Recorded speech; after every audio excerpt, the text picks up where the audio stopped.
Capítulo 2. Das penas e gozos terrestres. Ressurreição da carne. Pergunta 1010.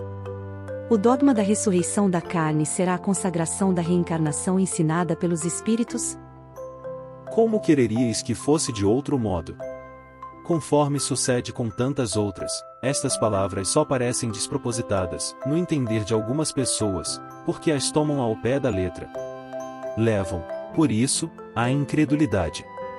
Dai-lhes uma interpretação lógica e os que chamais livres pensadores as admitirão sem dificuldades, precisamente pela razão de que refletem. Porque, não vos enganeis, esses livres pensadores o que mais pedem e desejam é crer. Têm, como os outros, ou, talvez, mais que os outros, a sede do futuro, mas não podem admitir o que a ciência desmente. A doutrina da pluralidade das existências é conforme com a justiça de Deus, só ela explica o que, sem ela, é inexplicável. Como havíeis de pretender que o seu princípio não estivesse na própria religião? 1011. Assim, pelo dogma da ressurreição da carne, a própria Igreja ensina a doutrina da reencarnação? É evidente. Ademais, essa doutrina decorre de muitas coisas que têm passado despercebidas e que dentro em pouco se compreenderão neste sentido. Reconhecer-se-á em breve que o Espiritismo ressalta a cada passo do texto mesmo das Escrituras Sagradas. Os Espíritos, portanto, não vêm subverter a religião, como alguns o pretendem.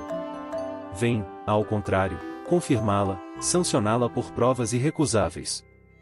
Como, porém, são chegados os tempos de não mais empregarem linguagem figurada, eles se exprimem sem alegorias e dão às coisas sentido claro e preciso, que não possa estar sujeito a qualquer interpretação falsa.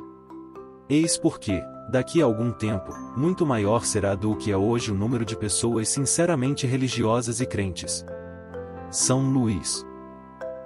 Efetivamente, a ciência demonstra a impossibilidade da ressurreição, segundo a ideia vulgar. Se os despojos do corpo humano se conservassem homogêneos, embora dispersos e reduzidos a pó, ainda se conceberia que pudessem reunir-se em dado momento. As coisas, porém, não se passam assim. O corpo é formado de elementos diversos: oxigênio, hidrogênio, azoto, carbono, etc.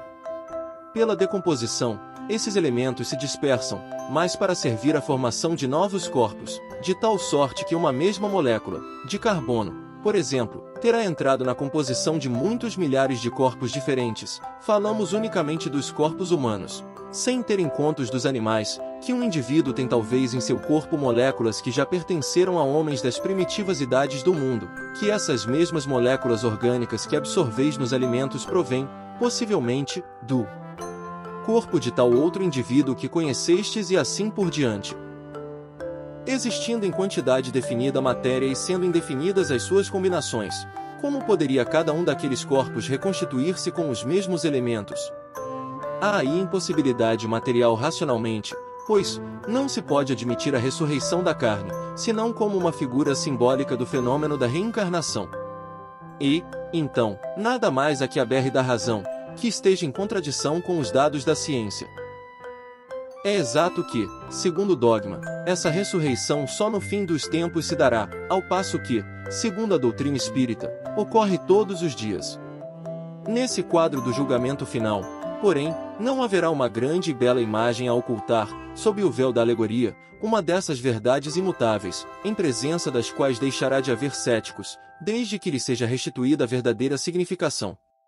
Dignem-se de meditar a teoria espírita sobre o futuro das almas e sobre a sorte que lhes cabe, por efeito das diferentes provas que lhes cumpre sofrer, e verão que, exceção feita da simultaneidade, o juízo que as condena ou absolve não é uma ficção, como pensam os incrédulos. Notemos mais que aquela teoria é a consequência natural da pluralidade dos mundos, hoje perfeitamente admitida, enquanto, segundo a doutrina do juízo final, a Terra passa por ser o único mundo habitado.